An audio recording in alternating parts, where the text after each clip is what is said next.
Welcome to the first relaunch at Half Price Books. All of you love Half Price Books. We all come here for recycling our books. But now you're going to hear works you have never heard before by two international poets.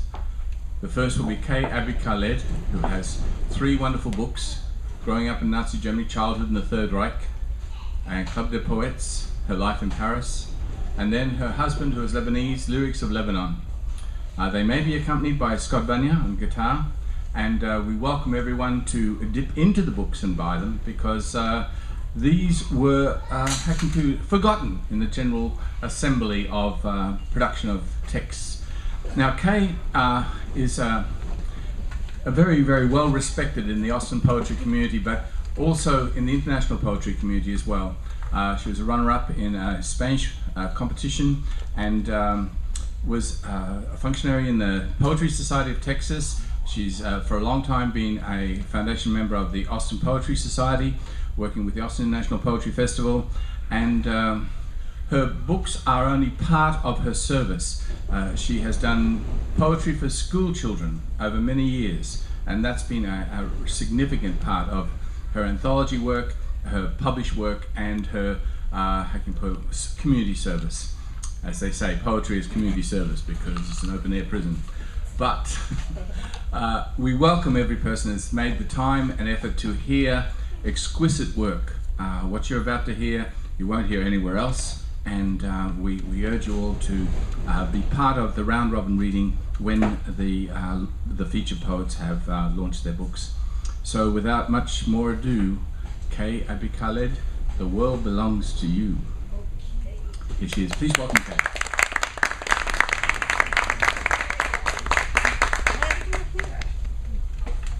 There's my fan. Oh, family came. That's really good time. I'm glad to be here. I want to thank Half Price Books for having us, especially Zach, who was so supportive. Thank you very much. We appreciate it. It's a joy to be here this morning and read for you. This is the busiest place in all of Austin. You can't even get a parking space out there. It's wonderful. I'm impressed. I'd like to read from my book on Paris first, Club des Poètes. That was for 2 summers when I spent some time in Paris and took a master's class there. It was very interesting, and we had to write several kinds of poems, and I said I don't like to write erotics. And so he said, okay, tomorrow I want an erotic poem. I would have to write, and it was not easy. This one is so erotic. Breakfast in bed. I spent late night with him in bed, and then again at dawn. We turned our souls and watched the sky turn from its black to cobalt blue. I clung to his words and sank into down-feathered masculine filament. His word-wheeling whispers sent my head to swim on pillows low as dawn began to lift the day in golden-colored hue. Relentless amber flushed the dawn, now red and cold and clear as barren trees swayed noiselessly in winter's frosty air. I spent this dawning morning cocooned up to my nose.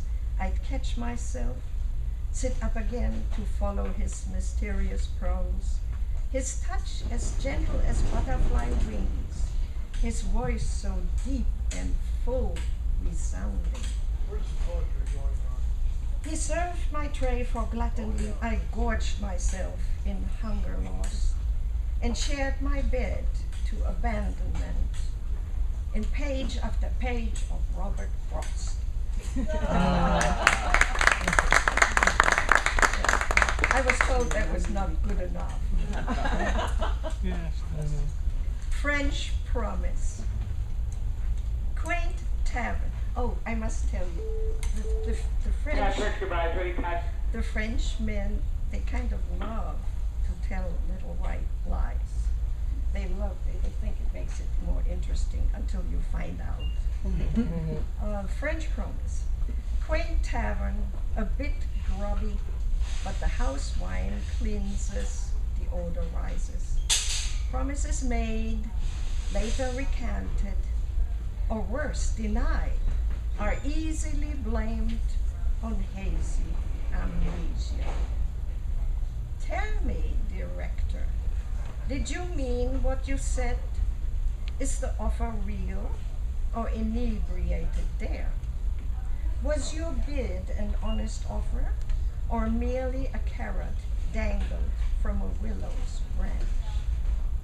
Bravado later to be dismissed, blue eyes defying, courageous voice trembling, your heart thumping reverse, accepting demurely, and willow limp, your matrons precious.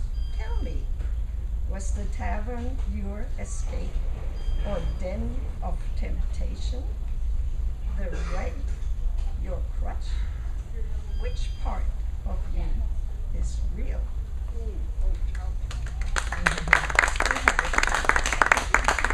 Ethelred was preserved. He said he offered me the position of poet in residence at the French-American Academy in Paris, and it was temptation. Let's see. Everybody who comes to Paris, especially artists, they want to succeed, and they'll do anything to succeed. And my impression of all the artists and the fashion designers were that they had worked so hard, and in the end, after they had succeeded, it was a question: did their life really become happier, and did they feel successful? So here is a poem I had in mind: the fashion designers in Paris. Closure. He came to conquer, now the city conquers him. Career-minded, climbing the ladder of achievement, a positive, successful future, recognition and fame. A twitch, an unaccustomed holding back, a slowing down when speed was of the essence, the best offensive to ignore for months, for a year, until the weight of hindrance made a visit necessary. Results were no concern of his, too much to do, too little time for doing, and this is Paris after all. Who has time to be ill? The pills work for a while. They smooth the bumps and grinds of whatever would soon get better anyway, didn't. From the apartment once envisioned, now afforded. Weak in death, he looks down on his Paris, his muse, beloved city offering, promising, bestowing honors. What crazy sense it made, what rousing symphony. Well then, so be it. Dying here is no less dignified. Who says he's lonely? Luxembourg Garden blooms, and Rue Saint-Michel is a carnival of humanity. Here, he says, let me pull up a chair, a cushion to pad the windowsill. Let me rest my head on damask, the smoothness of silk against my temple, and a last glance on the blaze of roses. This poets, my copy is up there. I wrote lyrics of Lebanon for my husband George and his family, and we enjoyed Lebanon and Beirut very much. Had good times. The special wonderful memories I have is of his family and how they were close, how close they were, how they came together, and how diplomatic and very intelligent they always went together and never seemed to have a problem. I need to read one poem here first about sagacity. It impressed me. So many came. Cars brush side mirrors in the drive-up at Fuad's house. Visitors filled 2 verandas, 2 living rooms. Neighbors, friends, family welcome Emil's return from the hospital. They wish him well and whisper prayers in his ear for speedy recovery.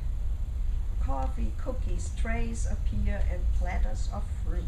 In the kitchen, brass pots of coffee simmer and foam one after the other. Brothers, cousins, neighbors, a constant getting up, shaking hands, sitting down, small talk. How are you feeling? What is new? Carefully chosen phrases of personal inquiry, gently voiced opinions, avoid family friction. I mention how gestures and mannerisms of a brother are nearly identical, the other one living in California. Catherine, we have an operator, please, if I can. My remark creates a pause in their easy conversation. Best not to mention someone in troubled past, even worlds apart. I catch a word here, a phrase there, listen, rise and fall, diction enunciated or cut short in quick succession, music of life lived with care, as guests wish long life for Emil, their friend. I strain to understand their understated wisdom.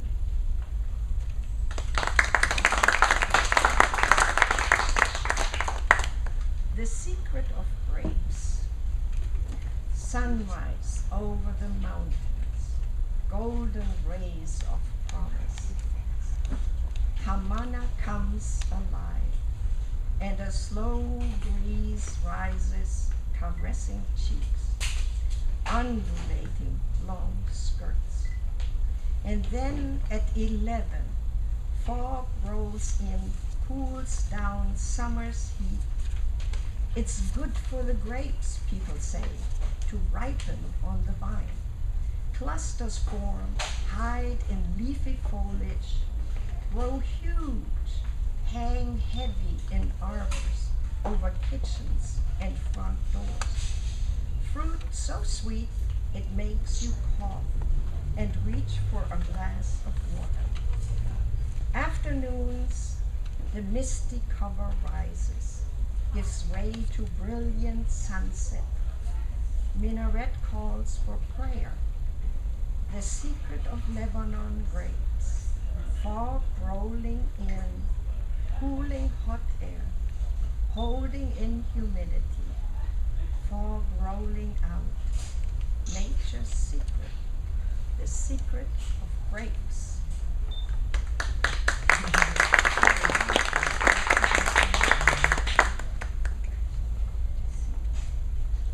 An elegant Sunday brunch. There is elegance to Sunday brunch on the balcony. Near noon, guests drift in to ones and twos or in threes.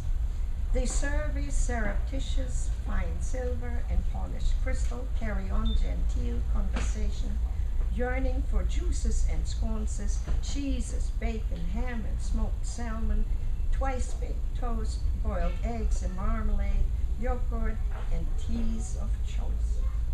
The charming hostess invites to sit, to talk, as more arrive and church bells ring benediction. All is festive, expectant. The host appears, is surrounded by admirers who pump his hand and flatter him unabashed, are full of well wishes. The street below rattles busy, festive absolution, and bells chime in concert. Blessed Sunday Rocus, a nun, old family friend, escorted to the best chair, offered effusively the entire content of the table. She accepts a cup of tea. Her unseen halo emits peace, kindness, wit. She leaves soon after, as others arrive, the priest among them. They nibble politely, enjoy each other's company, the high point of lunch.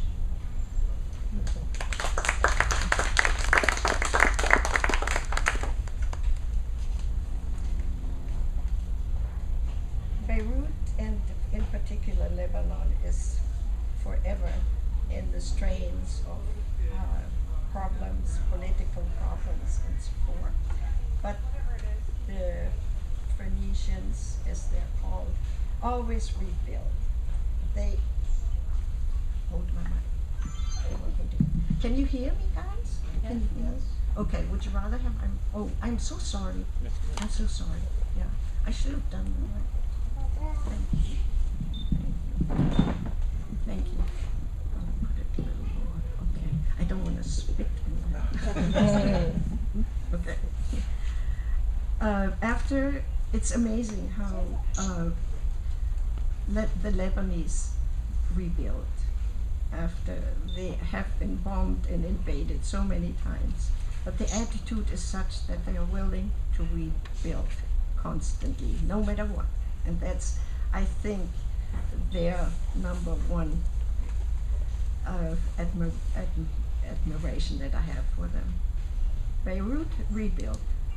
The civil war has brought you to your knees, Beirut.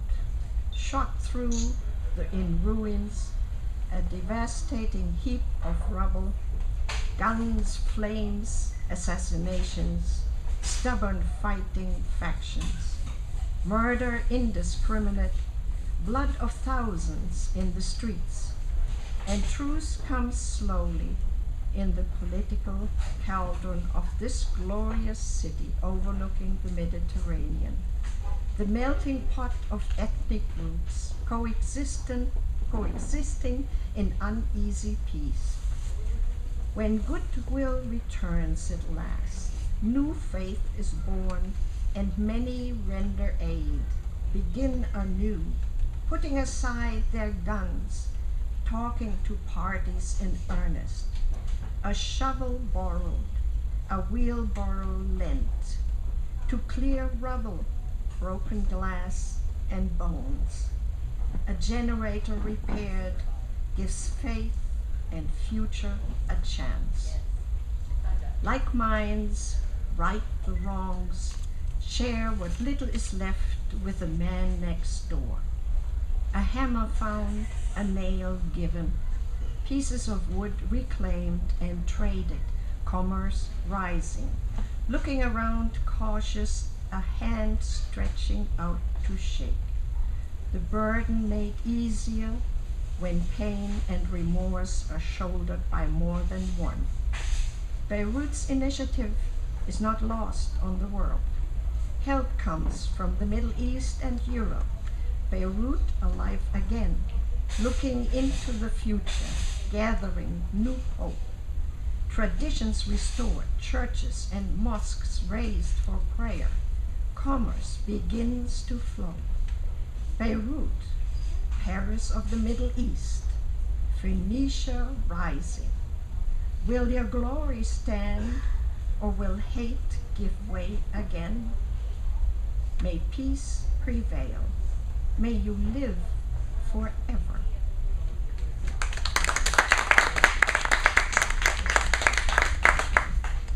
My first book took the longest time to write. I started to write it in '78 and it came out in 2000, so about time. It is semi-autobiographical. It is about the Second World War and what happened afterwards.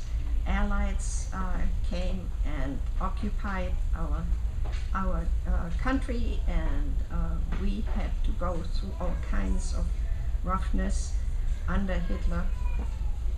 And I wrote the book here and wanted to read a few poems from it. Here is one. Life in the country.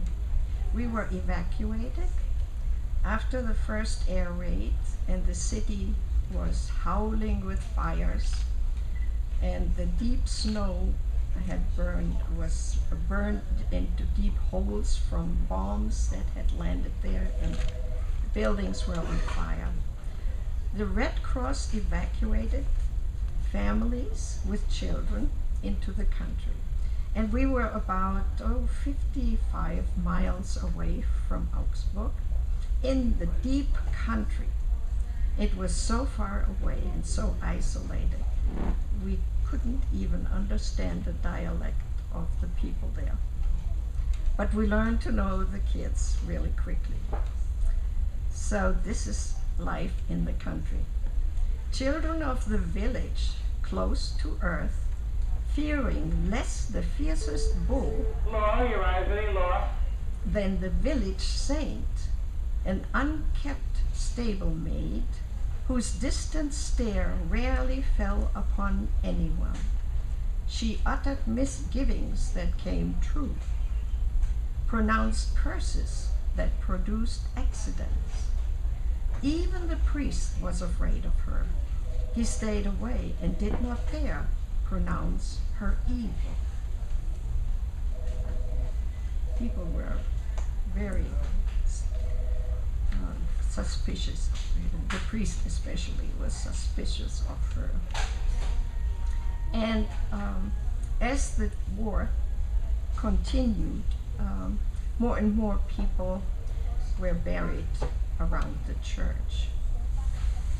And this was, let me find it, what I wanted to read you here.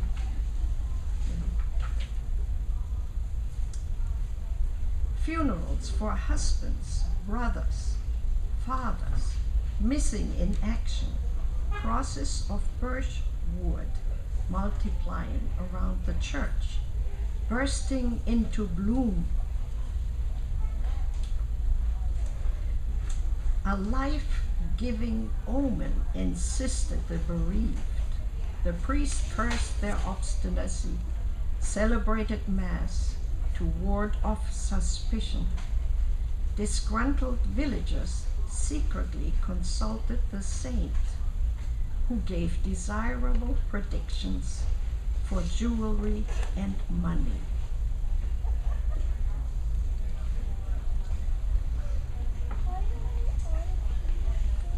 This is about the air raids that happened in all the major cities.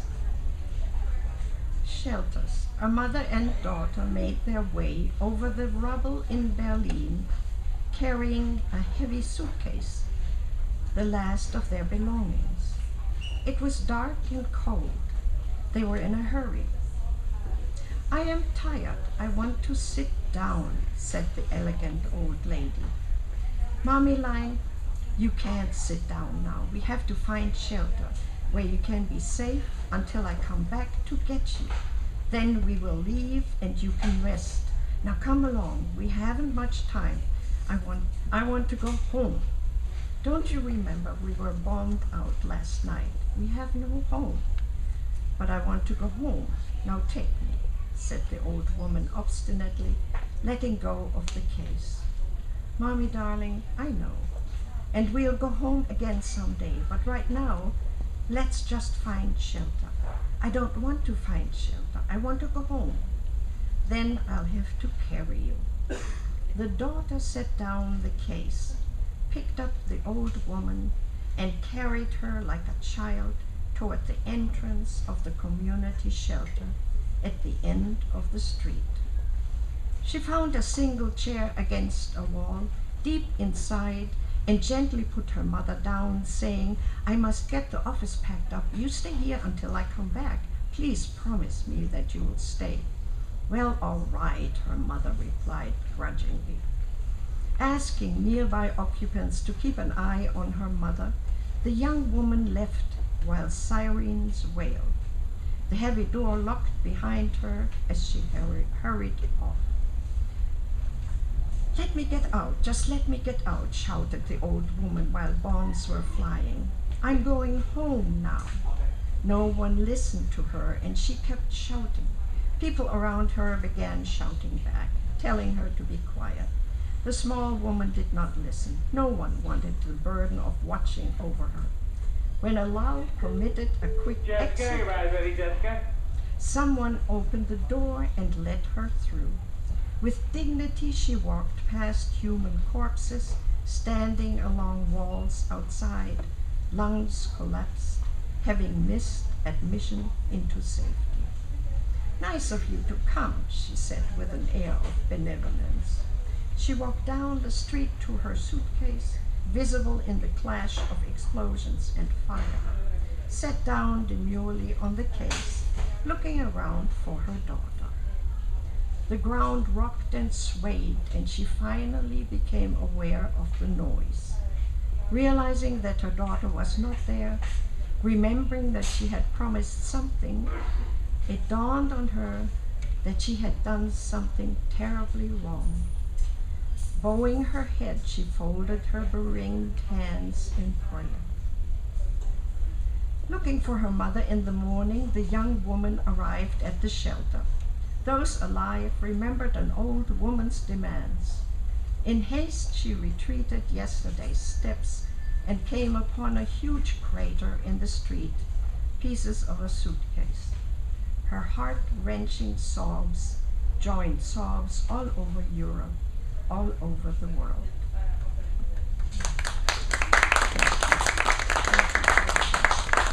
Thank you very much. I appreciate it.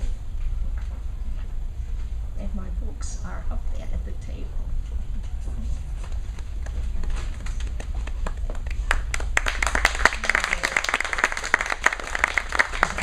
Lucky people. We've just had a taste of living in Lebanon, a taste of living in Paris, and a taste of coming through the childhood in the Third Reich. These are fabulous visions and are available. They're just a little flash you've had, but the whole books are even wider visions. Our next featured poet is one of the cultural ambassadors for Austin, deeply respected in the international community, and here in Austin in August we were very, very happy to have poets from all over Southeast Asia come for the first Matwala Festival. She is also the founder of the Poetry Caravan, which in New York and in Austin takes poetry to hospices, AIDS centers, prisons, where people can't come up. Her new book, The Rosary of Latitudes, is poetry and prose about traveling through the world and seeing things that other people may not notice. An extraordinary poet, a wonderful asset to this community. Please welcome Usha Akella.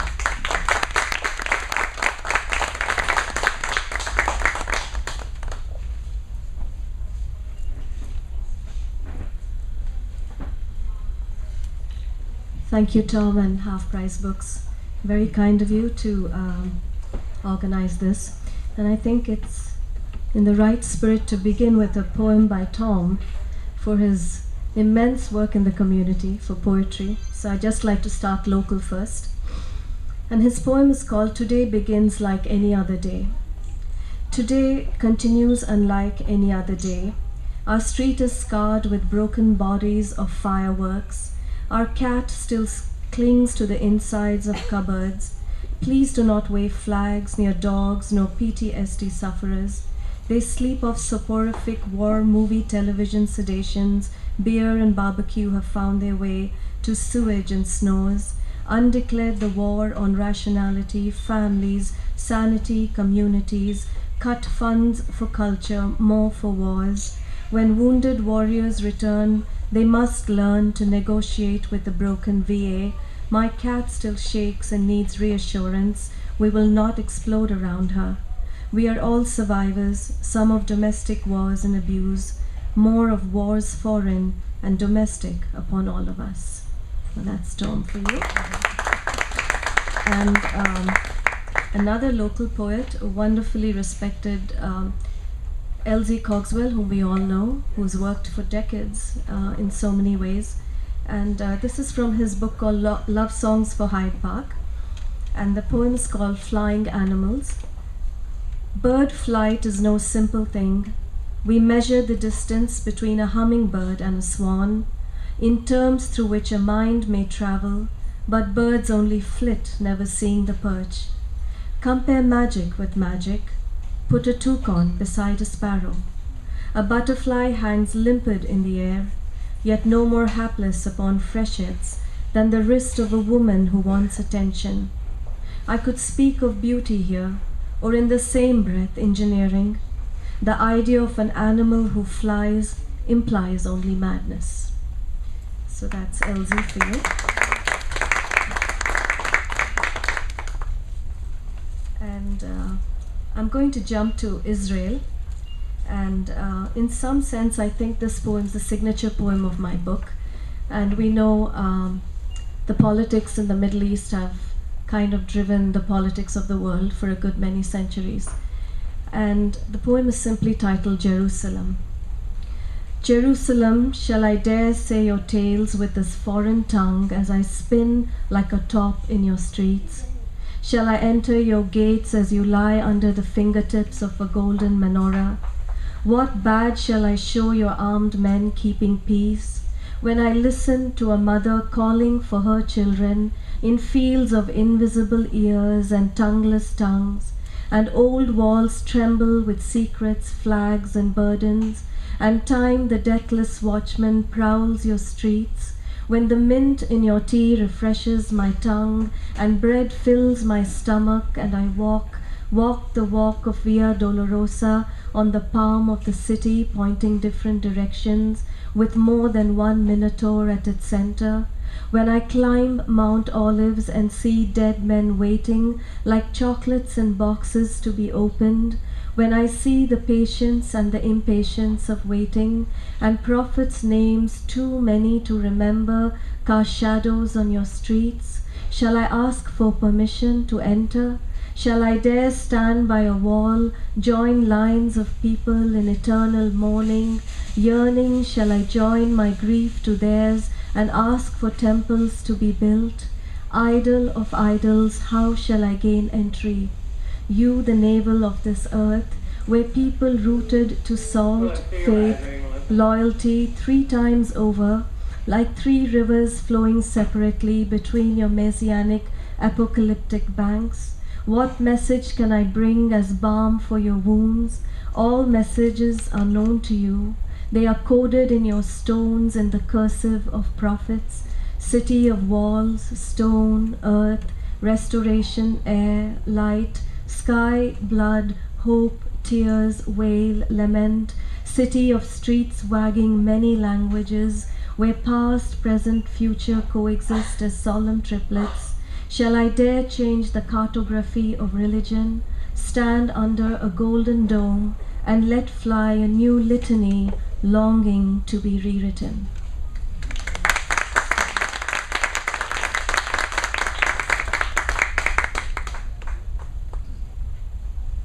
The next one is also inspired by Jerusalem, and it's called Gethsemane. And those of you you're probably familiar with the Garden of Gethsemane. It's where Christ spent the night before his crucifixion the next morning. And it was a very agonizing night. It didn't come easy to do what he had to do. And it took him a whole night to come to terms with the will of God. And then he went and, the crucifixion took place the next morning. What was so beautiful about Gethsemane and also very, very haunting were the olive trees. And I went to Jerusalem about 2 years ago. And the olive trees are apparently and obviously hundreds of years old, and every one of them is very tortured, very gnarled, very broken in a very painful kind of a way. So the olive trees became my doorway into going into Gethsemane. It's simply called Gethsemane, and so I'm addressing the olive trees in the poem. Then young and supple, learning to breathe from the air as a calf drinks from its mother, their many ears were innocent and tender, unfurling to the wind's secrets. unaware of an imminent eavesdropping of a sacred covenant between God and the one to become the Son of God. One night was enough to curl the sap and shrivel the eager rush of life. Bearing witness to suffering is harder than suffering. This the gnarled testimonial of the olive trees. Death released its odors. The angels gathered weeping. The moon grew pale. The sky whitened like a shroud. Shadows approached as wolves. When he rose still as a compass at rest, the world withered in shame. The sun fearfully knocked its goblet of light. It streamed reluctantly that morning, afraid of its contents. And the olive trees wept tears of blood, loyal, unfled disciples.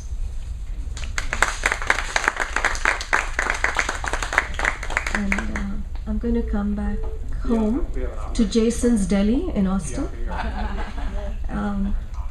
There is the big soup like a newfound galaxy, color swirls, steam, flashes of white and red in seafood gumbo, vegetarian vegetable, tomato, basil. Mostly all else is cold, whistles of carrots, tongues of salmon on wheat and rye, dismembered tree limbs of meats. The menu boasts of po' boys, ranchero wraps, spudder brock, tuna pen pasta, honey mustard coleslaw, and behind glass the corpses of cheese rotting their flavors like a haunting. This monstrous food on display could feed Ethiopia in one day. Meanwhile, my tongue is dwelling on the spitting spices of samosa, chaat, batata vadas, idlis soft as a mother's breast. My fingers stained with dark tamarind juice in arms with mint and coriander, the yogurt and onion garnish on sizzling pavs slathered with butter. 13 years I'm still digesting America, while wondering if plump brinjals are being singed in oil, and Dad, satiated on Hinduism, is assuring his place in heaven by writing 1,000,000 times the name Rama.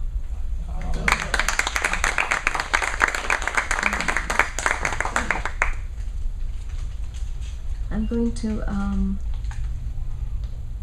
this is a villanelle, and I'm wondering, should I do this one? Yes, this was written for my grandmother. I lost her 2 years ago, and I was there for the cremation. I actually went to the cremation ground, and she was cremated the evening, and the next morning all that was left was the ash. And I was there with my father. I didn't want him to go in there alone, so I went in with him, and so this poem is from that. It's called The 14th Day. Here was the head, here the heart, the hip, the heel. With flaming swords in easy battle the fire leaps. She moves on lighter now, and others left to feel. The air steals the breath, the earth the body, the soul who steals. No matter the sowing, there's only one final breath to reap. Here was the head, here the heart, the hip, the heel. Streams of mantras from pious mouths and unflagging zeal. Rows of pots and colored cloth with bellies of ash heap. She moves on lighter now, and others left to feel. The envelope of life is closed, stamped and sealed. Is she near and awake, or far in a realm beyond sleep? Here the head, here the heart, the hip, the heel. Around the cow, the fire, the pyre, the head reels, around in circles, and the head baths to cleanse grief, trench deep. She moves on lighter now, and the living are doomed to feel. Numbed by 13 days of feasts and meals, still the living cannot rent the veil and peep. Here the head, here the heart, the hip, the heel. She's gone, and grieving hearts must heal.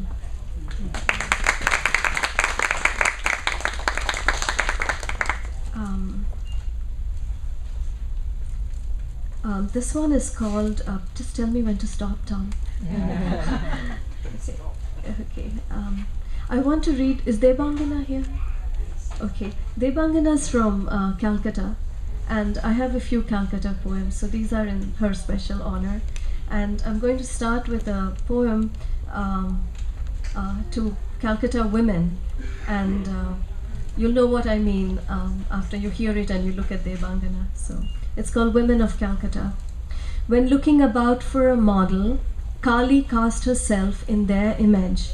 Slant those eyes, she told herself, for truth is slant, and slash that forehead with red, to never forget you are woman's fury.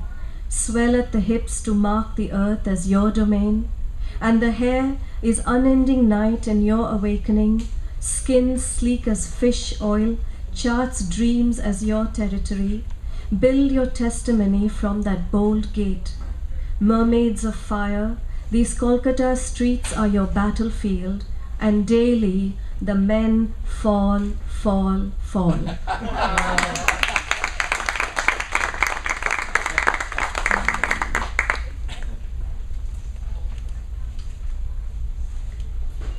I have one,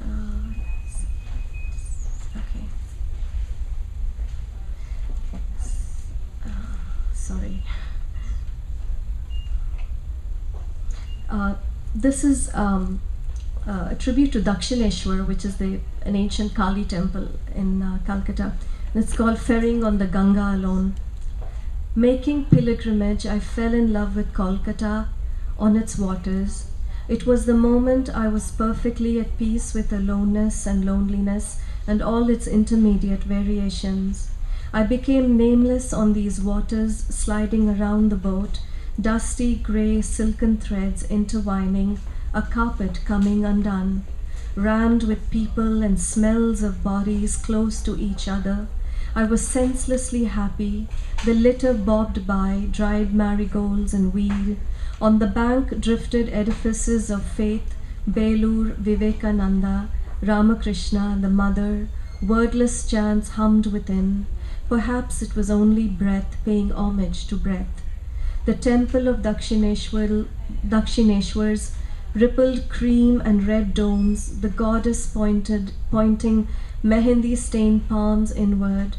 At the end of the journey, the skeleton of a goddess, an angled straw body, so simple a corpse, so naked a reality, it was matter of fact. The boat emptied its mind of us. I knew Kolkata would call me again and again. Sitting on the back steps, truly alone, I sipped garam chai, the sun a vermilion dot on an eternal forehead.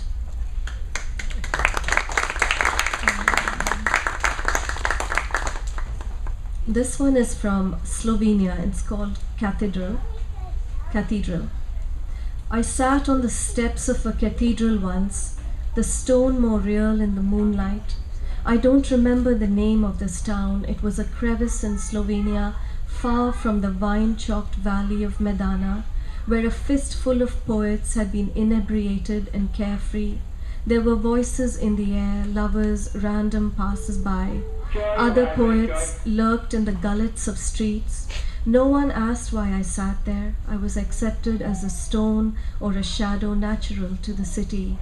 A couple came close, they took photos of each other, and I watched impassively. The steeple rose, a reassurance to the sky that it must be met, and I on the steps below, offering no assurances to the earth, for the earth needs no assurances, it takes what it does unerringly. By day, confident litanies resonate between those walls. By night, they flow outward, a dark silence like a river escaping from the sea. Everything was bleached in the moonlight, my mind bleached of burdens. Maybe it was the embrace of the stone around me. Its coldness was truth. In a foreign land, there are no knots of failed relationships, the gnawing unease of families as spider webs to which we belong, knowing not who is the weaver, but knowing we are caught.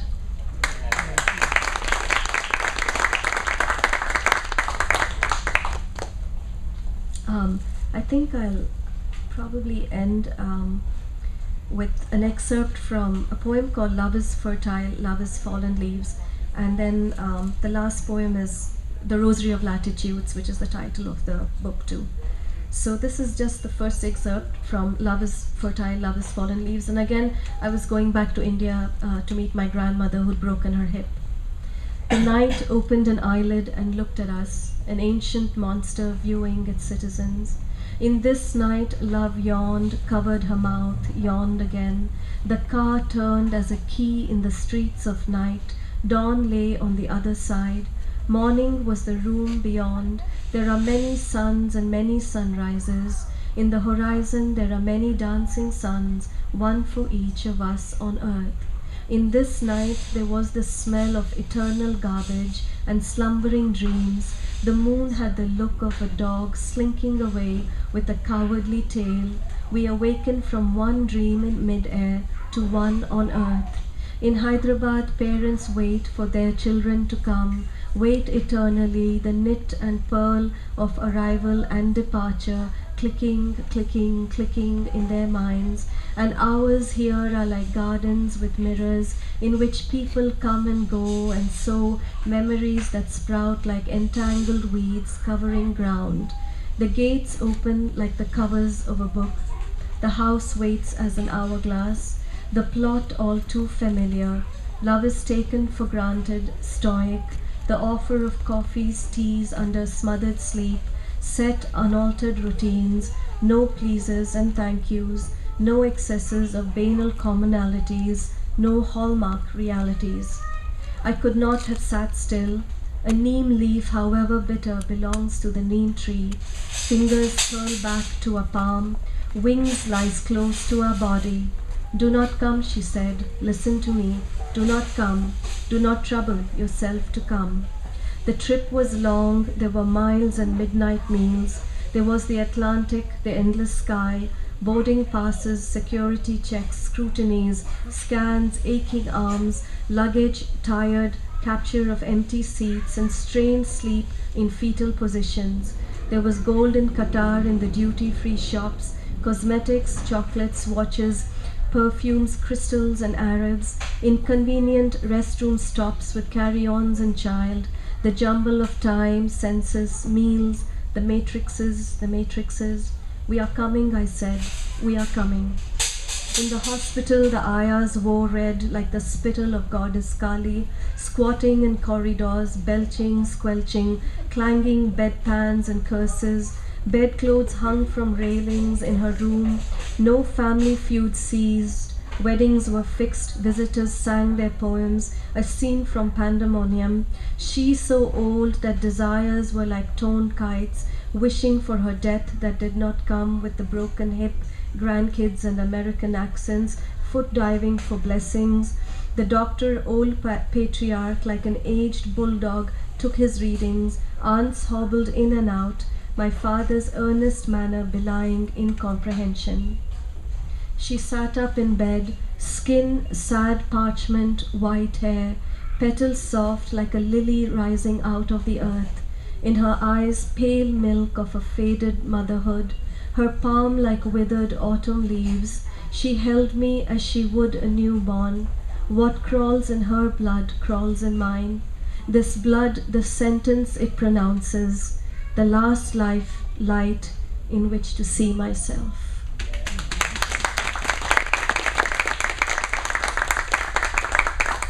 And the last one, I ended up reading the whole poem, so I'll make this one very short. It's called Two Poets in a Car. Black tongue of the road flicking from the moving mouth of the car. Above, circles of crosses, birds of prey. Poets, we are eaten and eat everything.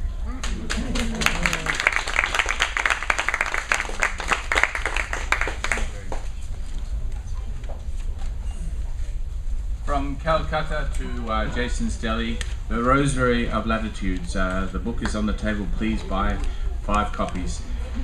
And I know this room is full of poets, and I know nearly all of you want to be heard before you have to go home. So, round robin, you rise up, you read one poem, you sit down. We'll get as many poets heard as possible before we have to leave before 3 o'clock. So buy the books, honor the poets. The first prayer is listening, the second prayer is respect. This one I wrote for today, this morning. It's called The Girl Who Wanted to Be a Book.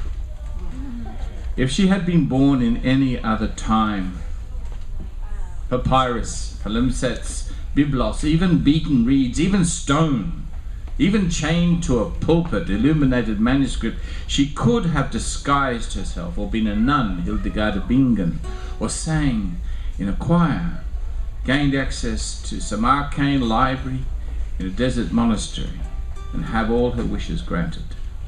She chose 2016, when books were only curios sold through half-price outlets or antique shops. People remembered great-grandmothers reading to them, but everyone these days had implants and did not need to print anything. All was Google, all downloadable, all the time.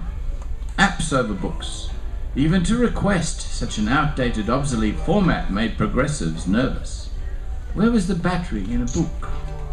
How do you transfer text? How do you tweet? She was not exactly retro, but she knew that between covers was where she longed to be. So she began by pilgrimages to libraries, those deprived of funds so police could kill more black people. She studied form, content, style, and calligraphy. She went to recycled reeds and made books from disposed stock. She saw each page as a feather. If she put them together in some magical way, she could fly in her imagination today. She wrote her own books and she shared them. But it was never enough. She wanted her whole life to have wings. She wanted to sing like Hildegard of Bingen. Finally, she found a format at a bookbinding workshop. She threaded swan feathers into covers, slipped between them, enlarged their dimensions so they might sustain her desire for levity, and they did. And you can see her among you today. On the shelves of half-price books and recycled reeds, a talking book, remaindered, clearance, a reminder that dreams do come true, but often in a form so different to our true desires. Poets, the mic is yours.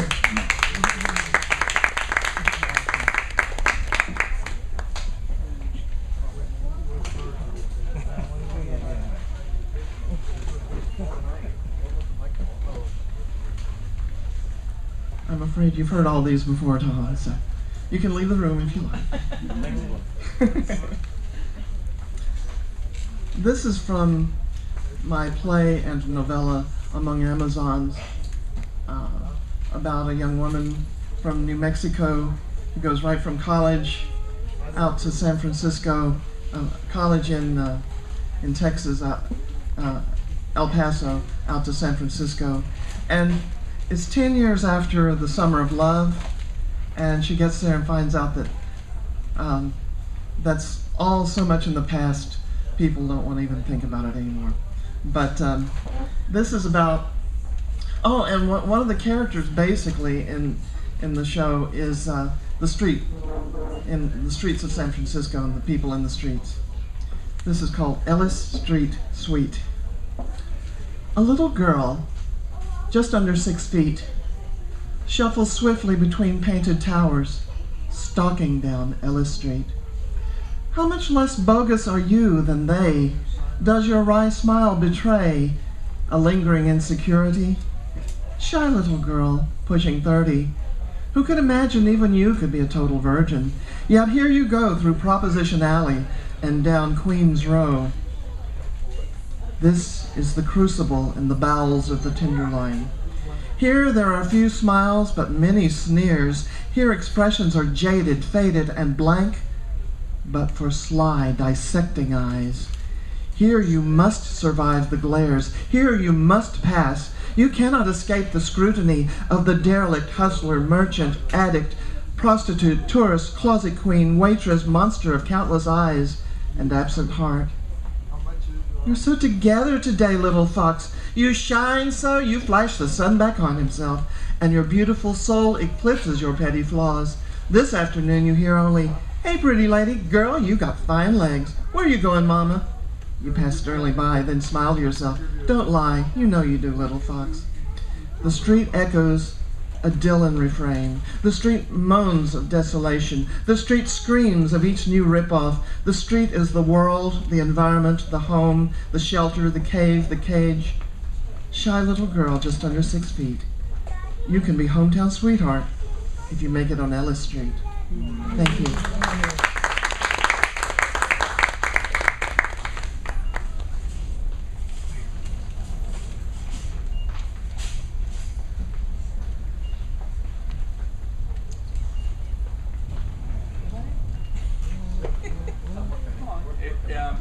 For those not used to free speech, if you don't speak, we go home. So, poets, this is your time. His courtesy. I want to thank you all for coming. Because the only thing that a poem wants is to be heard. But I dare you to listen. Pay more than the usual attention. Become the intervention that can help teach our adolescents. You see, some of our teenagers have gone astray. Internally, they feel a certain way. Confusion meets depression. I heard it's been said that absent fathers still teach vital lessons. And bullying gives you the personal view that you're less desirable, a powerless individual. Teens succumb to sex, drugs, and drinking, giving way to suicidal thinking, and that's just the beginning. Rap lyrics are winning. Clipping and I gotta get mine, replacing real dreams with the dreams of selling drugs. Being put into street life at 13, not sure if you live to see the age of 14. And parents, some parents aren't even parenting because they too are still children. So I dare you to listen. To the boys that buy pants that don't fit so that they can fit in. To the children that have the delusion that it's cute to wear high heels, tight jeans, and makeup. Little girls that envy adult women. Underestimating the power of flirtation. In the meantime, you have grown men that want to fulfill these desires. When these desires become fertile, it gives birth to sin. So we can still teach our children even when they're not listening, hoping one day they will remember, instill in them self-esteem, morality, and life's realities.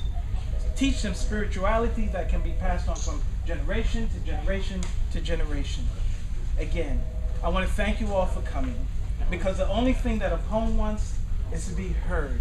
But I dare you to listen.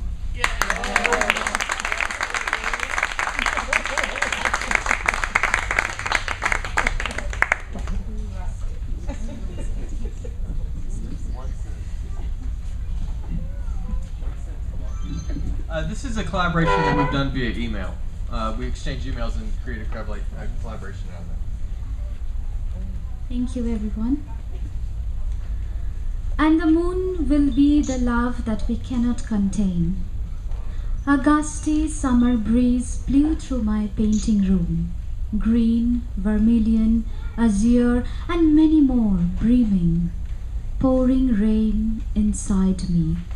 Colors fusing into each drop, budding on the white page, freshly kissed by the breeze, waiting for brushstrokes. How to paint a vessel of contentment, million hues sparkling inside. Dew on morning clover. As the morning sun drinks deeply every single drop, as if each of them are precious nectar that sustains its life. As the birds slowly wake up, none of them envy the one that woke up first, singing, "Let us all join in the prayer that is the worship of loving someone else. Let us too drink deeply of the water for which all lovers thirst." I see the moon in the well. Water trembles, the moon shatters. My hands gather the pieces, put them together again. I touch my lips to drink up the glow. The world seems a wonder, and the wonder springs from the very core of my heart. My eyes close. Let me caress the water with my fingers. The moon quivers in my hand, drops through my fingers. I don't want to see you in the sky. Stay close in the still water. And what was meant to quench, quenches. And sustain, sustains. And every droplet that is us, we drink in. And we are mixed with the colors that are us. And you and I are merely the complementary ones the moon makes in honor of this. Then, then and only then does real beauty permeate everything else.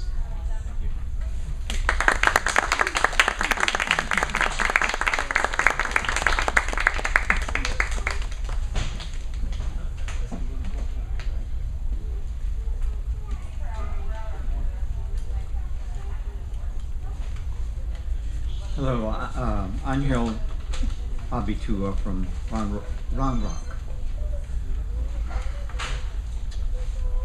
A man of fate, a man of none. I will be good if it is not too late. The arrows I shot, I will take back. No, I cannot undo the harm you perceive that I have done. But even if I could undo, I choose not to undo, choose not to have undone. For what is a man if he cannot stand for what he was or what he was not? The truth will set you free and become the news for your undoing. It was like that for me. And I confess, the he who set the forest on fire was me. I cannot be or wish to be a liar. I was the Cyclops who found religion, but I'm guilty of digesting Jesus. Millennia has made me weak and weary. Age now racks my back and all my limbs with pain from hell, or so it seems. Now I repent all of my sins and malapropisms, so help me God. Or help me not. If you believe me, then I'm saved. If you do not, it's all the same. I'm big enough to accept my lot.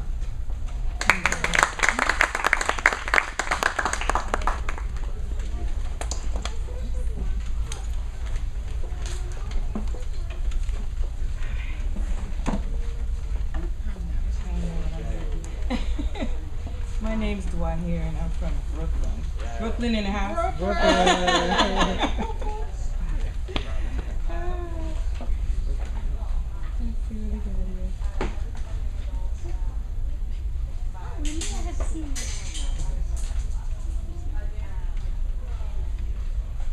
This is untitled. I've been through some things, and I know that I'm not the only one. I start, I stop, I come, I go, I remain like the heat of a Texas afternoon. Relief is a struggle, yet in my mind, I discover places away from the moments, the days, the weeks of discontent that remind me that there are better places. I just need to pack a bag of dignity and step over the path of yesterday and go there. Yeah.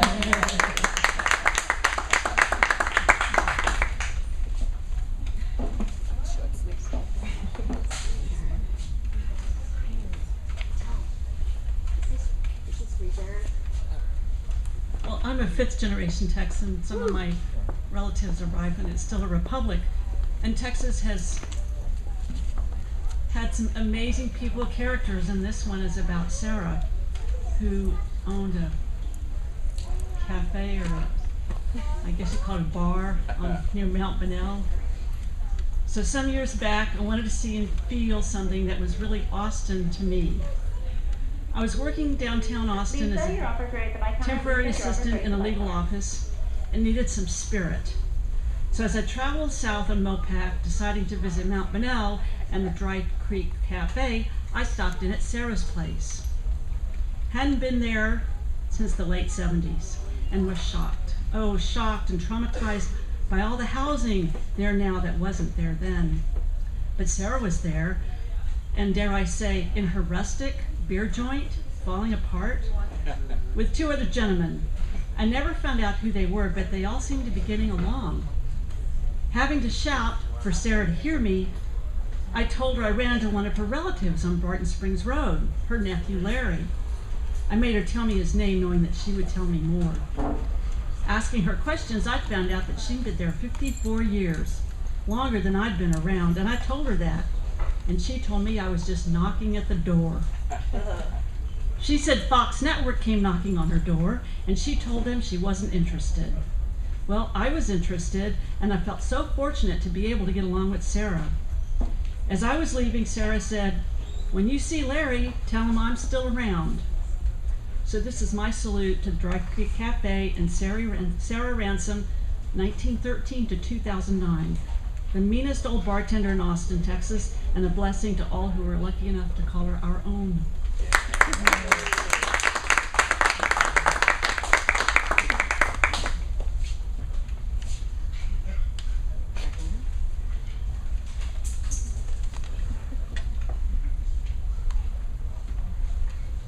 We're still on waiting. You're up.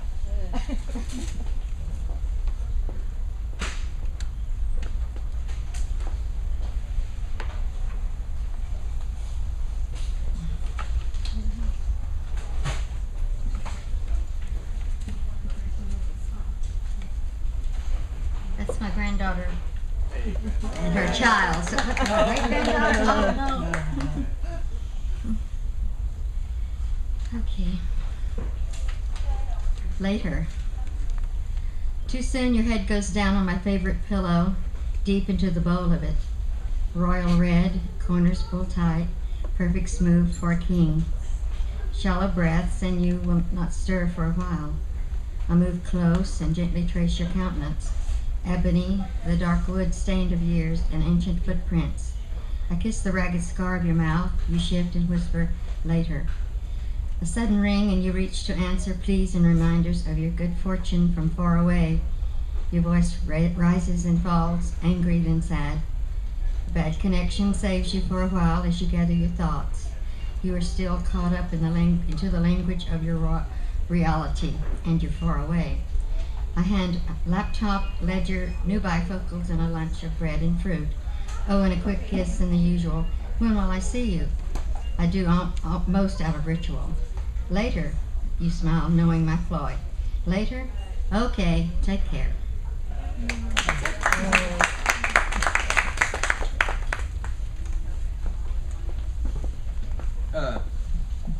This poem I'm gonna have to read faster than I would normally read it, but also I think since I have read it before, this is not the place for improv. There's lots of printed stuff here, so I figure I'll do printed work. But this is a good validation to me that time does change, because this poem being read now is going to be read far differently than the first time I wrote it. This is called a 3-word poem, but I have to read it faster. So, I want to sleep with you, but not in the way most men and women think. Not in the way of bodies blended in twisted sheets, but of lying close together, oh so close together, and then drifting off, truly drifting off to sleep. Because when I open my eyes in the dark of night, I want to see your shoulder in the pale moonlight. And I want to lean over and smell your hair, lay my face there, inhale deeply, then drift, slip, back off into the deep again. And when the cock crows and the morning comes, my eyes must awaken to the face, your face, smiling at me. Or if you rise first, want my smile to greet your eyes amply turned. So if you must get up to make coffee or tend to the roses, come back to bed, and I for you will do the same.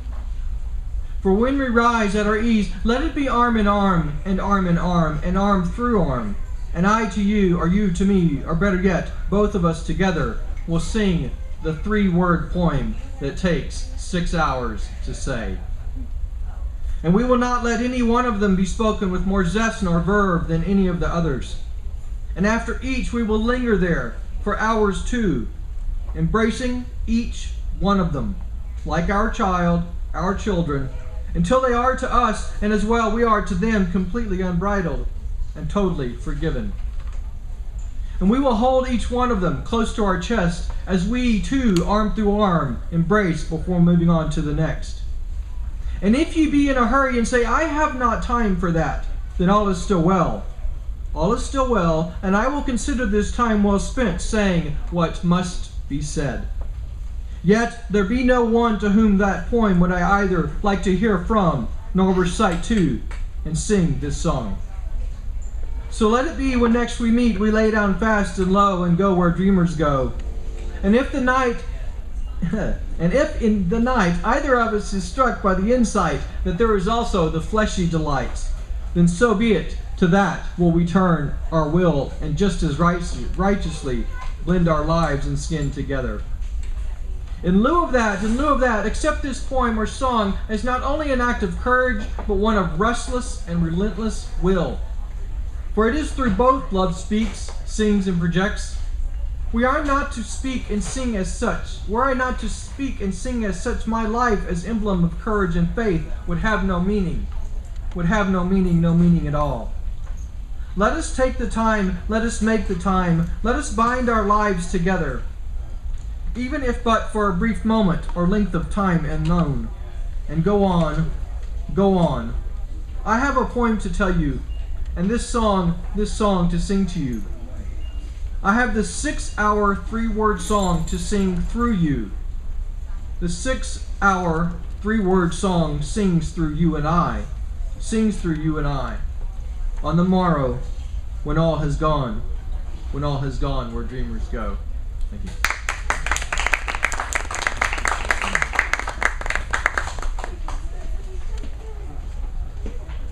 Thom said I should do some shameless self-promotion, so I host a couple of open mics. The first is the first Sunday of every month at Recycled Reeds. Just you go down to Houston Street and go straight down to Burnett Road. It's in that same shopping center with the Monkey's Nest. Most people know where the Monkey's Nest is and don't know where Recycled Reeds is. And then this next week, that's open mic poetry. Next week, I'm hosting, this is just the second month we've done this, a theater-oriented open mic at Recycled Reeds from 3:30 to 5:30 on the third Saturday of every month. And I hope if any of you have a theatrical bent to your poetry, or you know some people in the theater community, please come or send them there. I don't know if it's too early for a Christmas poem. Never. This is one kind of written in a Greek mythological style. Some friends of mine had a dog named Scooby-Doo who looked nothing like the cartoon dog. And Scooby was very strange in some ways. He would bite the heads off of any figure that looked like half dog and half human, like they couldn't keep Chewbacca toys in the house, you know. One Christmas, they gave Scooby the squeaky toy that looked like a green pea pod, and each pea in each pod looked like some kind of a monster. Very hideous face. So this is Scooby and the Hideous Object. A gift it was on a Christmas morn to the mongrel Scooby-Doo, from a young man and his mother, a squeaky toy green and new. The object shook the very soul of that mixed-bag shaggy hound, who with yelp and bark fled living room in a terror sudden and profound. O horrid thing born of Hades' realm, why do you taunt good Scooby so? Why squeak thee with a harpy screech whenever trodden under toe? Must you take the form of pea-pod, each pea a mocking garish face? Must you lie as though in ambush when Scooby stumbles on your space? Thou sextet of hideous homunculi, each bearing a frightful sardonic grin, get thee thence to nether regions away from noble Scooby's den. Oh, Scooby-Doo, your home is safe now from that evil talisman. It is hidden safely from your sight, at least until you're bad again. Thank you.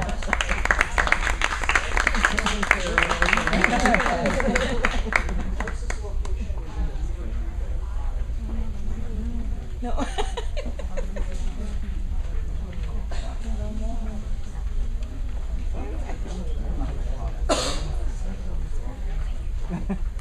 Hold on, sir.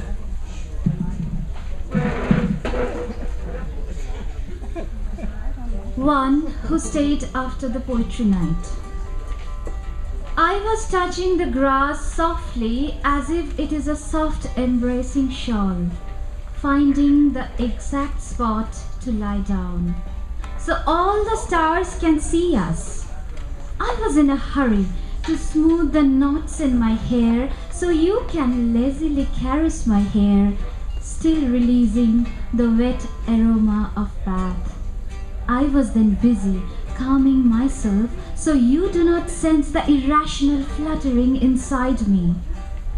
I was then trying to evaluate how the breeze flows so your spoken poems don't fly away. I was anxious. Shall I open my eyes to see you or close them tight? I even do not know how you will see me. After the poetry, let's stay together for the rest of the night.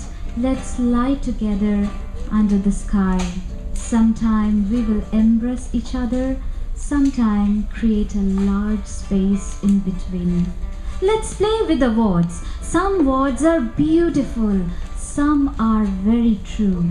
Some words bring tears, some laughter aloud. There is a beautiful fragrance of our warmth, a color too. I recognized that recently. The entire sky will be sprinkled on us if we lie down together. We too will scatter all over, you'll see. I was busy preparing elaborately for spending the rest of the night tenderly. I didn't know when you lie down beside me. I never anticipated when you touched my forehead, my lips. Was I asleep?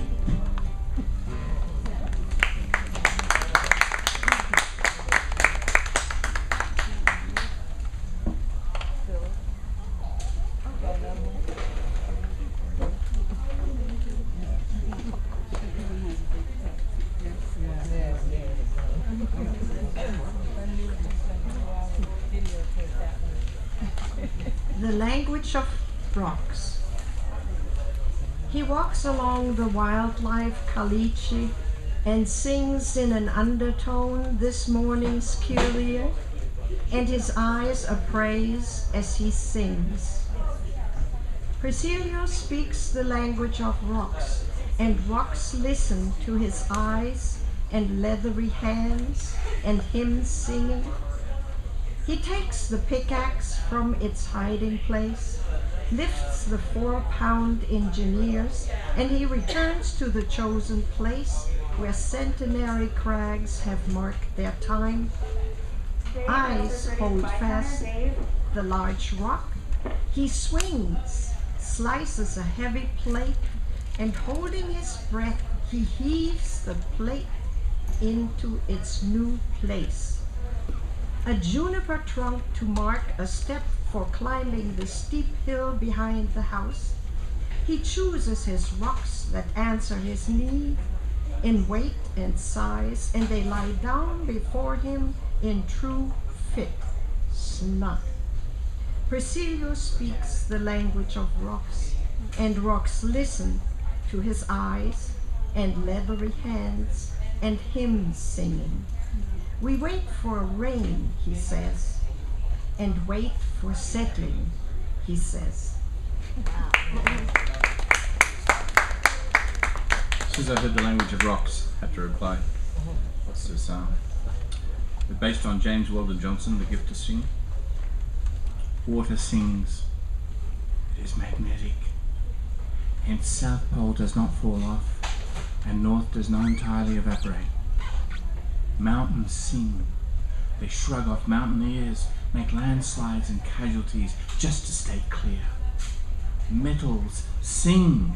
Strike them as a sword. Watch them spark for lords. Make meat of flesh. Forests sing. Multi-species. Rainforests. Not single species pine matchstick plantations where no bird sings. Your eyes sing along this line. Your ears hear what your mouth will utter and stutter on. Try saying this to another. Echoes sing louder.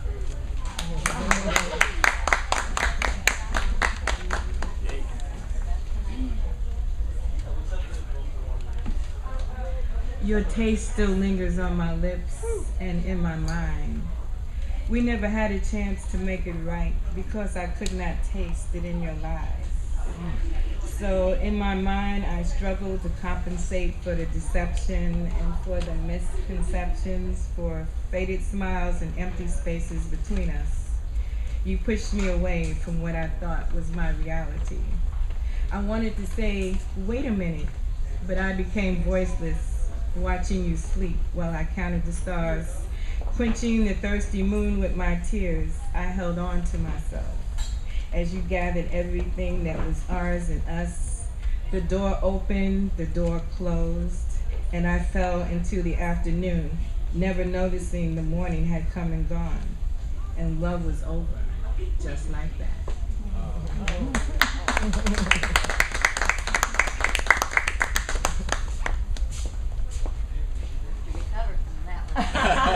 Mind-blowing. Tell me. The folded sack.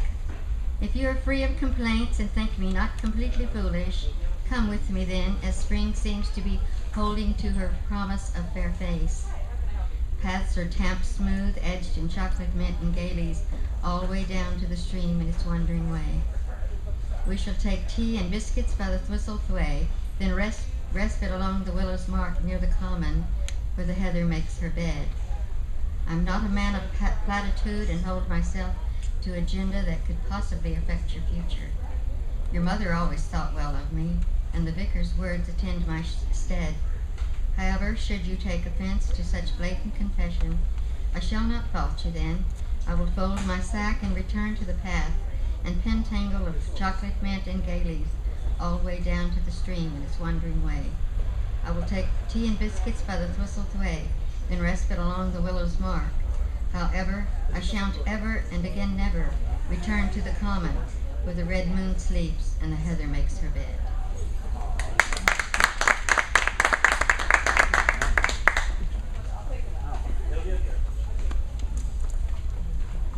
My voice really carries. And I'm gonna try to do this without it carrying. I hate speaking before I do anything, but I gotta just Langston Hughes. Yeah.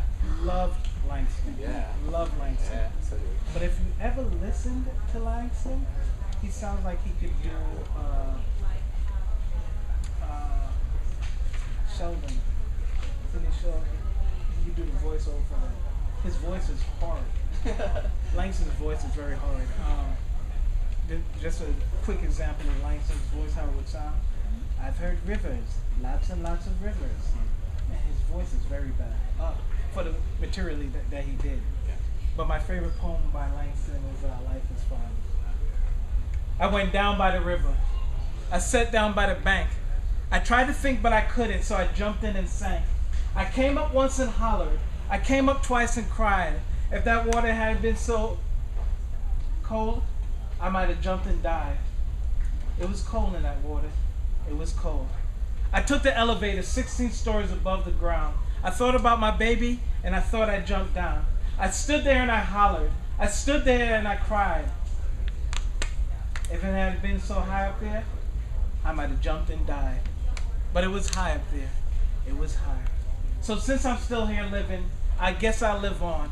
I could have died for love, but for living I was born. So though you may hear me holler, and though you may see me cry, I'll be dog sweet, baby, if you ever gonna see me die. Life is fine, fine as wine. Life is fine.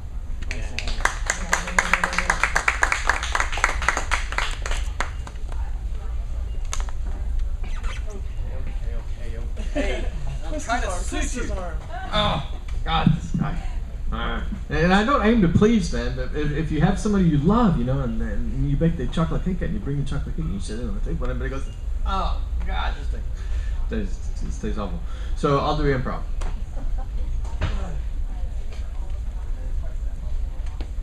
The words escape me, and they always do. And I'm always wandering around looking for a pen or a pencil or some thing to write them down, like maybe another face. And I can take this thing, this arm, this face, this touch, this sensibility that says it's a good thing to have all those thousands of voices inside your head talking to one another all the time. And it's not bad. You just got to take what's up there and bring it down here somehow. And maybe that's what all the poems were for in the first place, or maybe that's what all the poets are for. But then I see them do their thing, and know they have them in their head too. So maybe we're not really anything but these vessels that up there and on the above somebody says, okay, it's time for you guys to write this poem, and they just sort of pour it in you and you write it all down and you say, wow, this is really cool. Because I was there one time. I used to be the kind of guy that would sit there and say, man, I gotta write something. And I still do. There are times when I get really nervous and anxious and excited, and I'm like, I don't know what to do with my life. Oh, I know. I'm on the back porch having a cigarette, but I would much rather be writing a poem. Because that has meaning, that has purpose, that has some sensibility that I can communicate with somebody in some space or time, and it's not just these silly characters all bumbling around in my head. Though, I don't want to write them off either. Because every once in a while they'll say something wonderful and beautiful, and they're the ones we want to keep, like Langston Hughes or Albert Einstein. So those are the good guys, those are the guys we want to keep, those are the guys we want to channel.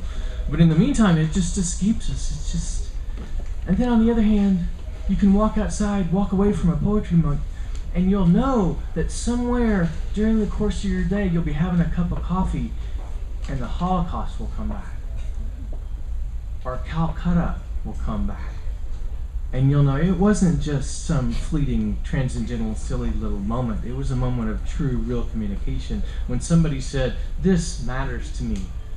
This matters, this flesh, this soul, this body, this fact that we can communicate and we can share and we can hug one another and say something does matter. It matters more than those silly voices in our head. So thank God for pencils and pens and computers that let us get them all down. Thank you.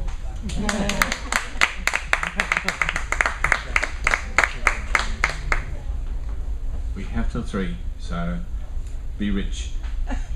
This is a beautiful opportunity. Thank you very much, Zach. Thank you, Half Price Books. What he just said in different words. Imagine all these books as human beings, okay? And imagine if every possible positive association between them could be in this room right now. Imagine you fantasy lovers of literature, that you're all gathered in this space and time together to prove that love can last in ones and twos, and list all those loves that live in epic sagas and song, Lancelot and Guinevere, Eloise and Abelard, Helen and Paris, Cleopatra, Mark Antony, Tristan and Isolde, Napoleon and Josephine, Orpheus, Eurydice, Aragorn and Arwen, Han and Leia, Anakin and Padme, Wesley and Buttercup, Zoe and Wash, Malin and Nara, Kaylee and Simon, Simon and River, Decker and Rachel, Jessica and Leto, P and A, Paul and Anul and Kirk and Carol, Riker and Troy, Paul and Shani, Case and Molly, Conan and Belit, Spike and Julia, Luke and Gariel, Luke and Callista, Luke and Mara, Spock and Christine, Ivanova and Talia, Ivanova and Marcus, Sheridan and Deline, Wally and Eve, Carl and Ellie, Treepy and Artu, Ian and Barbara, Susan and David, Mickey and Martha, and every love that lasts like DNA in the hair of time. Dolphins, sporting mythic oceans of mermaids, minards, monsters. We love our love of myth, and we make more stories to enchant ourselves. Eric Burden and Janis Joplin, Leonard Cohen and Janis Joplin, list your loves as myth or as living histories. Duets, sing songa, then solo, sing on.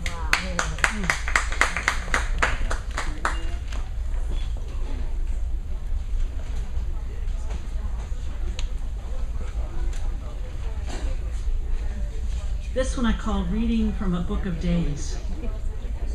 Passing through this incarnation in search of grace, and knowing only that we search still that time in eternity that parallels the speed at which we travel. We are flicking the switch off the main road in a rolling field of flowers and weeds, tucked behind the obviously curious. You may never see the uncounted waves. They know our name. Smiling words lap the beaches and waves.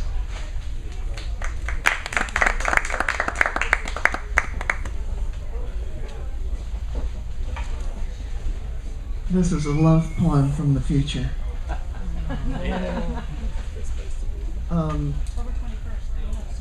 Oh, yeah. That's the Back to the Future thing. Oh, right. Well, this is maybe 200 or 300 years in the future.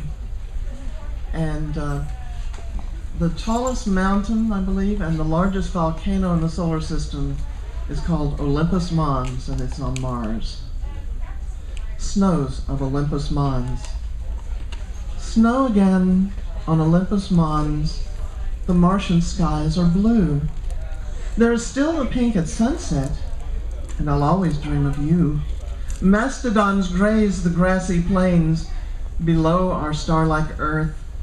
So lonely green this once red world, far from our place of birth. Content enough I seem to be, nanomeds sweep clean my cells. But the memory of you, my love, still in my ninth heart dwells. I miss you at earth rise and set and throughout the Martian night. That I should survive you 100 years will never strike me as right. They have brought back moas and dodos and made a paradise of Mars. But they cannot bring back to me, my love, you beneath the stars. Thank you.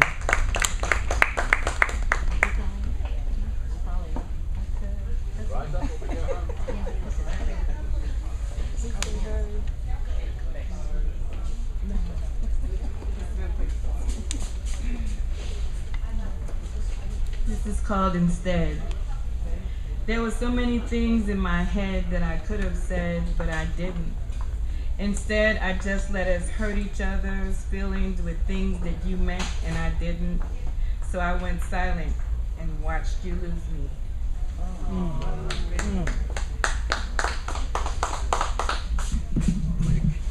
Langston Hughes. Langston Hughes takes me to the Okobo's edge. Come, take me to your river, your dusty yellow sunsets that flow into the devil's eye to waken to his anger and collect his dues. Walk me away from the bloody crush that causes the river to dig up its bed and batter your bones again. Hold me, my brother, hold me like the river holds your heart. That was to that river. The river. This one's a bit longer. I call it Working My Way Through Culture. Mother Nature and our nature have been exuberant. We have been busy, busy, busy. We seem to be hot-wired. We have a genetic instinct for culture. Together, we are almost 7 billion on the planet. In what language do I call you by your name? You cannot tell your own story or sing your own song in someone else's language. Language is culture. Yes, we've all been talking our way through various cultures. Oh, culture, it's a peculiar form of civilization. Beliefs, customs, arts, and institutions of a society at any given time. I've been reading my way through culture. I read People magazine. I've been reading my way through pop culture. So have you read the phone book lately? Read your way through culture? Which long distance carrier do you use? We all have our stories to tell. Stories to tell, pseudonyms for the culture, duck soup for the soul. I call these stories red hot angels in waiting, our original long distance carriers. They bring us culture from heaven. Yes, I've been finding culture in very interesting places. Now, Popeye is known to TV watching people in Hong Kong. I know this. I had to explain spinach to a woman who grew up in Hong Kong. All I had to do was say Popeye food. Are we all watching the same channel? Are we all watching our way through culture? My friends have been helping me write a business plan. I figure this business plan, this venture can become, and we as a whole can envision. There'll be plenty of work for everybody. This is really big for me. I'm going to have to be responsible for working my way through culture. I can't believe I'll be working all this way to get to culture. Work, work, work the culture. Charlie Chaplin's little tramp in the movie Modern Times is employed at a factory as he works at a frantic pace on the assembly line, and it keeps moving faster and faster. Well, things have completely gotten out of control because workaholics have been working the culture. I've been working my way through culture. Ever since I can remember, I've been working my way through culture, as culture is my work. Oh, culture is intense. I've decided to take deep breaths and look at fresh white clouds. I've decided to listen to the silence.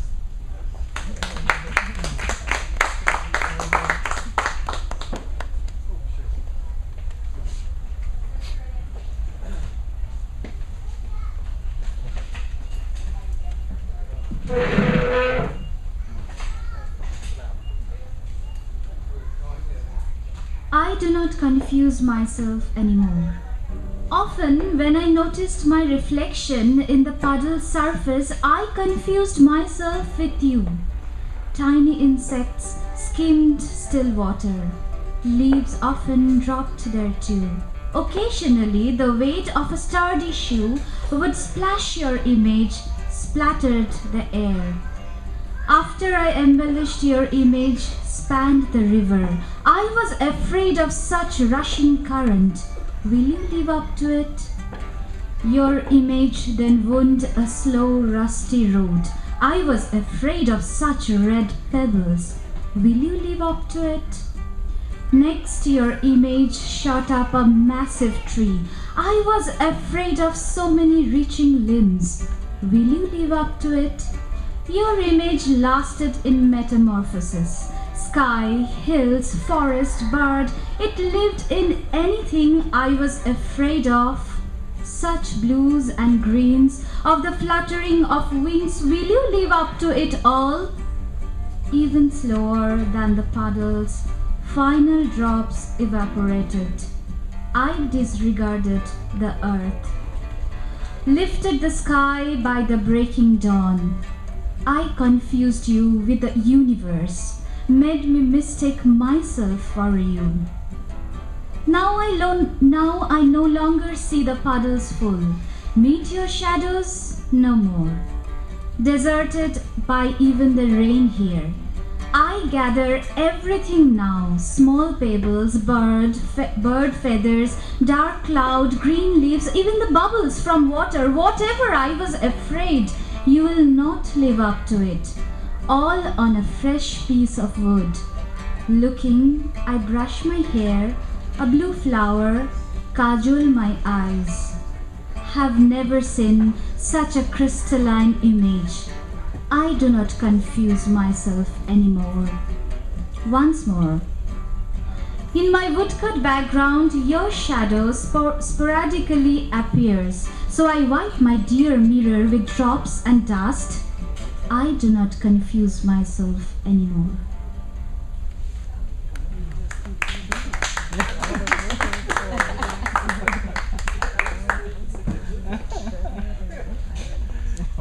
If there be trolls, only a crust of moon is left, the last bite, the buttery edge, the most delicious. I have taken much more than my share of a cold spring night. I tuck my hands into my breast and retreat. I am not a part of middle night as I have always wished to be. The darters are and the creepers are, and I must defer to their advantage as they hold presence to the deeper end of the day, the portion that drags men inside, else they make a mischief continually. As for me, I like to live plain, salt my own beats. If in a weakness I fall into a brief trust, even a mingling cannot be coveted and must be ushered away, lest it press onerous upon the heart. But tonight a slow cup will make a fine lover, and the trolls may go safe into the shadows of a buttery moon.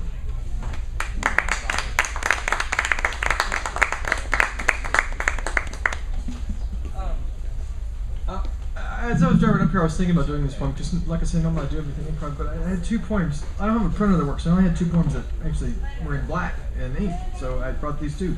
But this one is, I haven't read it before in public, and there's really no point in reading, from where I come from, reading anything unless it's hard to do. If it's easy to read, for my purposes, then it's sort of like not really worth it doesn't make me grow. So this is a hard read. But I will hopefully do it justice. It's called Sometimes My Love. Sometimes I wish I never had nothing, so I wouldn't have anything to lose. Sometimes I wish I'd never earned nothing, because then maybe I could be as close to you as I want to. And I want to be near you, swept away inside of you, like the morning dew does when the wind is blowing through. Sometimes I wish neither of us had had anything to do with life before. The husband, the wife, the children, and could start again on day one. Me inside of you and you all around me, coming undone, like lovers do. Like lovers do.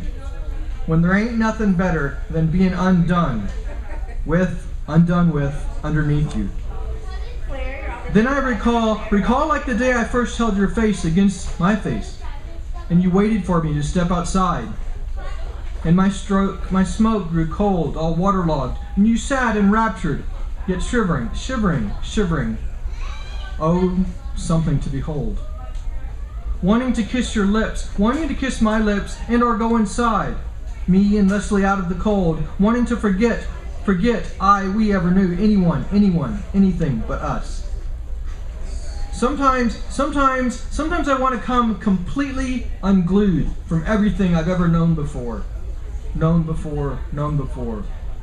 And we can lay down together in the tall grass, and be fearful and nothing, because we wouldn't have anything nor anyone to lose.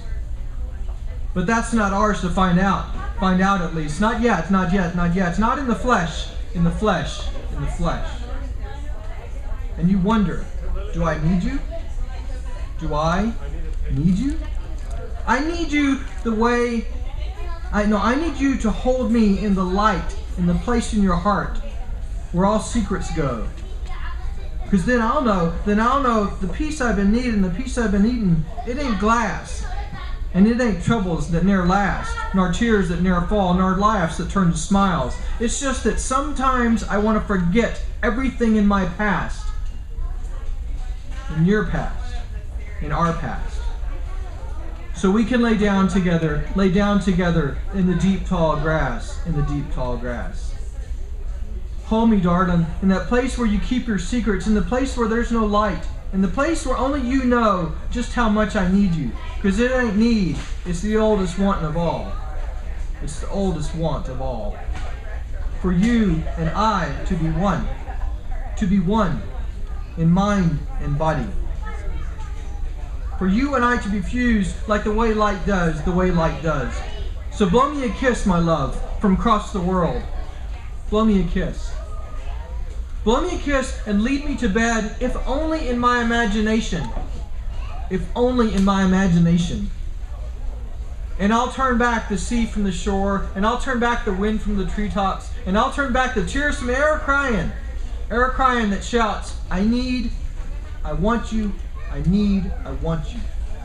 Because my love sometimes ain't about needs nor wants. Because my love sometimes ain't about selfish greeds nor unbridled lust. Because sometimes my love, it's all just about singing a song, even just as it rusts. Because sometimes my love is about singing songs even as they rust. Because sometimes my love is about singing songs even as they rust. And this ain't sorry, my dear, it's just the way I feel.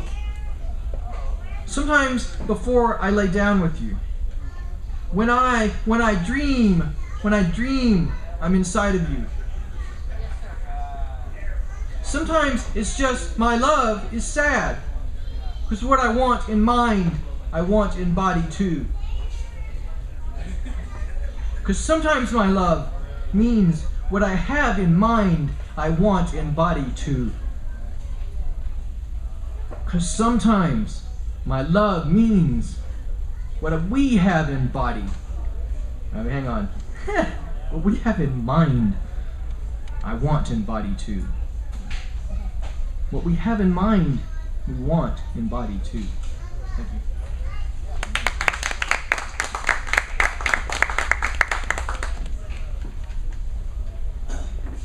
I want to invite our feature poets to do a final poem each, because our time's run out. But you need to know that tomorrow afternoon is Austin Writers Roulette at Malvern Books. That's from 3 to 5, and the theme is What's Under the Bed. And if you survive that one tomorrow night, you're kicked by 5775 West Airport from 7 to 10. They have the person who does writing on the air, Francis Courtois. He is the guest. That's 5775 West Airport for Kickback Coffee Shop, Spoken and Heard. That's tomorrow, 2 open mics. Right now, we have Usha Akella and Kaye Voigt.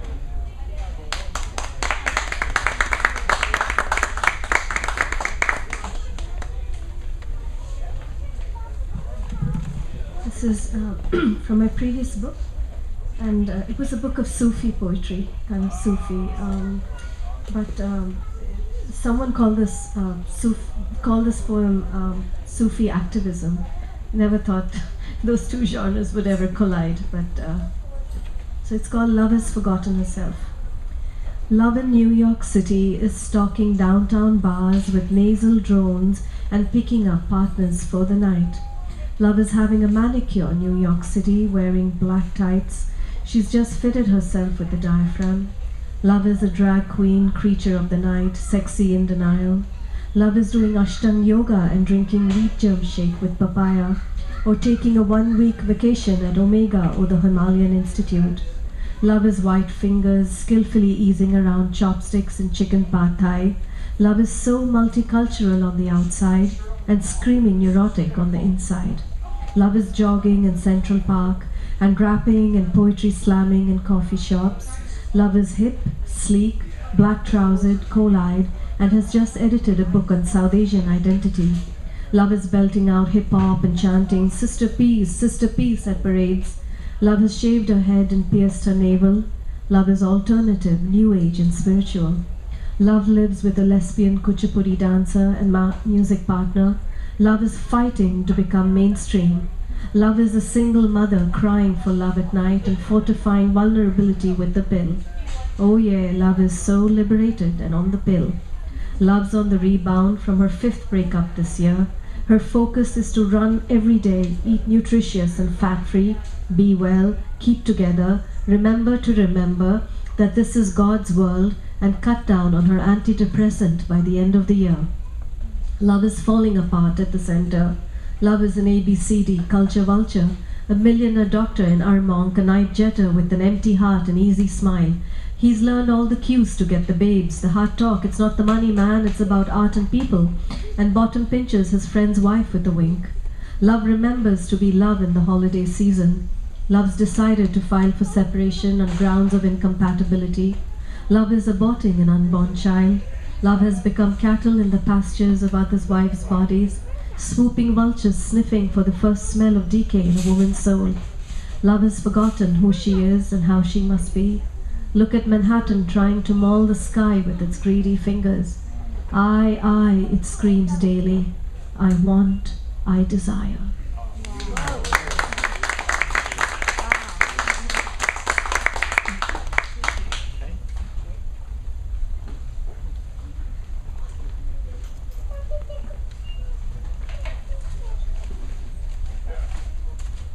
In the rose-hued hours of a setting sun.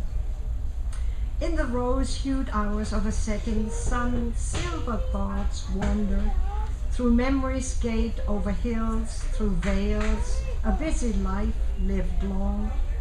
When without warning sounds a trumpet blast, a sudden wonder, life has slipped to senior ranks.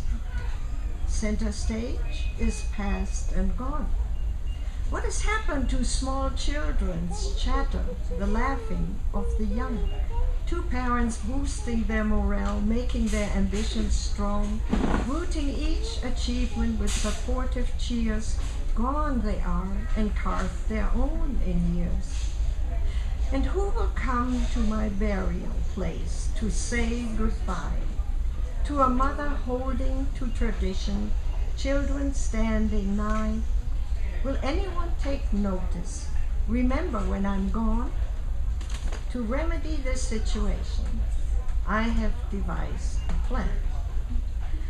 I'll build a spacious place around a smallish crypt. That's heavy vision. 3-tiered in semicircle, Plant pear and apple either side. A pleasant oak to shade from sun. Listen from below with pride to friends and strangers who come chatting and to sit. And never shall I miss the noise and laughter or the stolen kiss of old and young who spend their time relaxing, having fun, munching pears and apples in my surroundings and amidst silver thoughts resting in the rose-hued hours of a setting sun. Thank you.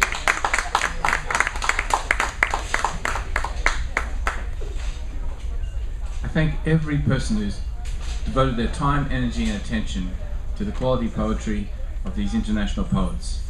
Austin is an international city. It has many languages, dialects. It has a wonderful history of oppressing indigenous people, and it is needs to be chronicled by the writers of our time. So you are the writers of our time and the speakers and performers of our time. We thank Zach and Half Price Books very much for the opportunity to share the works. Please buy their books, and if the goddess is willing and Half Price Books is still open, we may return. Meantime, the books of Kaye and Usha on the table await your wallets, your credit cards, your cash, your smiles, your goodwill.